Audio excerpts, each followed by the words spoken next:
लोकसभा निवडणुकीसाठी भाजपनं दुसरी यादी जाहीर केली। यामध्ये महाराष्ट्रातल्या 20 उमेदवारांचा समावेश केलाय। पहिल्या यादीवेळी भाजपनं महाराष्ट्रातून जे हमखास निवडून येऊ शकतील अशी नावं होती, अशा रावसाहेब दानवे, नितीन गडकरी यांची नावं का जाहीर केली नाही अशी चर्चा झाली होती। पण दुसऱ्या यादीत मात्र भाजपनं नितीन गडकरी, रावसाहेब दानवे यांच्यासोबतच पंकजा मुंडे, पियुष गोयल, सुधीर मुनगंटीवार अशा चर्चेतल्या नावांवरही शिक्कामोर्तब केलं। 2019च्या लोकसभा निवडणुकीत भाजपनं शिवसेनेसोबत युती करत राज्यात 48 पैकी 25 जागा लढवल्या होत्या। त्यापैकी 23 जागांवर भाजपचे उमेदवार निवडून आले। पण आपल्या दुसऱ्या यादीत भाजपनं महाराष्ट्रातल्या फक्त 20 जागांवरचे उमेदवारच जाहीर केले आहेत। त्यामुळे प्रश्न पडतो की या 5 जागा कोणत्या आहेत ज्यावर भाजपनं उमेदवार जाहीर केले नाहीत? या जागांवरची समीकरणं नेमकी काय असतील पाहूयात या व्हिडिओमधून। नमस्कार, मी चिन्मय आणि तुम्ही पाहताय बोलभिडू। भाजपनं मागच्या लोकसभा निवडणुकीत लढवलेली, जिंकलेली पण अद्याप उमेदवार जाहीर न केलेली पहिली जागा म्हणजे मुंबई उत्तर मध्य। मुंबई उत्तर मध्यच्या विद्यमान खासदार आहेत पूनम महाजन। मागच्या 2 टर्म त्या इथून निवडून आल्यात, पण यावेळी त्यांना तिकीट मिळेल का नाही याविषयी शंका व्यक्त केली जाते। भाजपचे जे 12 खासदार डेंजर झोन मध्ये असल्याची चर्चा झाली होती, त्यातही पूनम महाजन यांचं नाव आहे। सलग 2 टर्म इथल्या खासदार असल्यानं त्यांच्या विरोधात अँटी इन्कम्बन्सी असल्याचं बोललं जात आहे। पूनम महाजन यांच्या जागी आशिष शेलार यांना तिकीट देण्यात येईल असं बोललं जात होतं, पण भाजपनं इथून कुणाच्याच नावावर शिक्कामोर्तब केलेलं नाही। त्यामुळं भाजप मुंबई उत्तर मध्यची जागा मित्रपक्षांना सोडणार का अशा चर्चा सुरू झाल्यात। या मतदारसंघात असणारा मुस्लिम मतांचा प्रभाव पाहता आगामी लोकसभेसाठी भाजप ही जागा राष्ट्रवादी काँग्रेसच्या अजित पवार गटाला सोडू शकते। काँग्रेसमधून राष्ट्रवादीत आलेल्या बाबा सिद्दीकी यांना इथून तिकीट मिळू शकतं। इथं आमदार म्हणून काम केल्याचा अनुभव सोबतच मतदारसंघातल्या वेगवेगळ्या वर्गांशी असलेला कनेक्ट हा बाबा सिद्दीकी यांचा प्लस पॉइंट ठरू शकतो। भाजपनं मागच्या लोकसभा निवडणुकीत लढवलेली, जिंकलेली पण अद्याप उमेदवार जाहीर न केलेली दुसरी जागा म्हणजे सोलापूर लोकसभा। सोलापूर लोकसभा मतदारसंघ हा अनुसूचित जातींसाठी राखीव आहे। मागच्या 2 टर्म भाजपनं या मतदारसंघातून बाजी मारली। सोलापूर लोकसभेचे विद्यमान खासदार आहेत जयसिद्धेश्वर स्वामी, पण जयसिद्धेश्वर स्वामींच्या जात प्रमाणपत्राच्या वादामुळे आणि त्यांच्या विरोधात असलेल्या अँटी इन्कम्बन्सीमुळे त्यांचं तिकीट कापलं जाण्याची चर्चा होती। पण जयसिद्धेश्वर स्वामी यांचं तिकीट कापून भाजप कुणाला तिकीट देणार याविषयी सुद्धा प्रश्नचिन्ह होतं। सोलापूरमधून भाजपला उमेदवार न मिळाल्यामुळेच त्यांनी आगामी लोकसभेसाठी नाव जाहीर केलेलं नाही। साहजिकच पुन्हा एकदा भाजप काँग्रेसच्या प्रणिती शिंदे यांना आपल्या पक्षात घेऊन त्यांना उमेदवारी देणार का?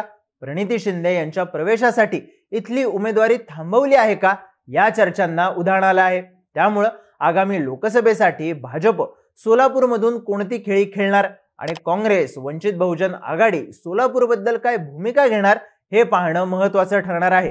भाजपनं मागच्या लोकसभा निवडणुकीत लढवलेली, जिंकलेली पण उमेदवार जाहीर न केलेली पुढची जागा म्हणजे गडचिरोली चिमूर लोकसभा मतदारसंघ।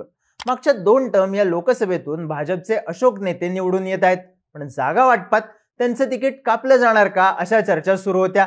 त्या चर्चांना आता बळ मिळाले। अशोक नेते यांचं तिकीट कापून भाजप राष्ट्रवादी काँग्रेसच्या अजित पवार गटाच्या धर्मराव अत्राम यांच्यासाठी ही जागा सोडू शकतो।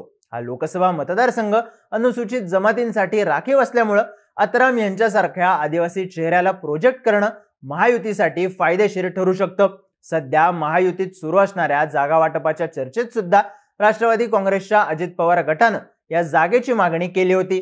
त्यामुळेच भाजपनं या जागेवर दुसऱ्या यादीत उमेदवार जाहीर केला नाही असं बोललं जातंय। भाजपनं मागच्या लोकसभा निवडणुकीत लढवलेली, जिंकलेली पण यावेळेस उमेदवार जाहीर न केलेली पुढची जागा आहे भंडारा गोंदिया लोकसभा। मागच्या 2 टर्म भाजपचा उमेदवार या मतदारसंघातून निवडून येतोय। सध्या सुनील मेंढे इथले विद्यमान खासदार आहेत। भाजपकडून हेमंत पटले आणि विजय शिवणकर इच्छुक असल्याची चर्चा होत होती, पण राष्ट्रवादी काँग्रेसचे नेते प्रफुल्ल पटेल यांचा गड असलेल्या या मतदारसंघावर अजित पवार गटाचा दावा असल्याची चर्चाही पहिल्यापासून सुरू होती। प्रफुल्ल पटेल या मतदारसंघातून निवडणूक लढवतील अशा सुद्धा शक्यता आहेत। त्यामुळे महायुतीकडून ही जागा अजित पवार गटाला सुटू शकते। त्यामुळेच ही जागा भाजपनं आपल्या दुसऱ्या यादीत जाहीर केलेली नाही अशी शक्यता सध्या वर्तवण्यात येते। भाजपनं मागच्या लोकसभा निवडणुकीत लढवलेली पण यावेळेस जाहीर न केलेली 5वी जागा म्हणजे बारामती. मागच्या लोकसभा निवडणुकीत भाजपनं बारामतीमधून कांचन कुल यांना सुप्रिया सुळे यांच्या विरोधात उमेदवारी दिली होती. पण राष्ट्रवादी काँग्रेसच्या बालेकिल्ल्यात सुप्रिया सुळे यांना हरवण्यात भाजप अपयशी ठरली होती. पण त्यानंतर मधल्या काळात पुलाखालून बरंच पाणी वाहून गेले. याच काळात राष्ट्रवादी काँग्रेसमध्ये फूट पडली आणि पक्षात 2 गट तयार झाले. यातला अजित पवार गट महायुतीमध्ये भाजपचा मित्रपक्ष आहे. त्यामुळे लोकसभा निवडणुकीत शरद पवार गटाच्या सुप्रिया सुळे यांच्या विरोधात अजित पवार गट आपला उमेदवार रिंगणात उतरवेल अशी चर्चा सुरुवातीपासूनच सुरू होती, ज्यावर आता भाजपनं उमेदवार न दिल्यानं अंतिम शिक्कामोर्तब झाले. साहजिकच बारामती लोकसभेतून अजित पवार यांच्या पत्नी सुनेत्रा पवार उभ्या राहतील हे निश्चित झाल्याचं आपल्याला म्हणता येतं. थोडक्यात भाजपनं मागच्या वेळी लढवलेल्या 5 जागांवर उमेदवार जाहीर न करता त्या जागा राखीव ठेवल्यात. या 5 जागांपैकी बारामती, गडचिरोली चिमूर, भंडारा गोंदिया आणि मुंबई उत्तर मध्य या 4 जागा अजित पवार गटाकडे जाऊ शकतात. तर सोलापूरच्या जागेसाठी भाजप नेमका काय डाव खेळेल हे महत्त्वाचं ठरेल. थोडक्यात काय तर भाजपनं जाहीर केलेल्या महाराष्ट्रातल्या पहिल्या यादीतून अजित पवार गटासोबतची समीकरणं जुळवून घेतल्याचं चित्र उभं राहतंय. पण तुम्हाला काय वाटतं, भाजपनं या 5 जागांवर आपले उमेदवार का जाहीर केले नसतील? तुमचं मत कमेंट करून सांगा आणि बोलबिडूच्या YouTube चॅनलला सबस्क्राईब करायला विसरू नका.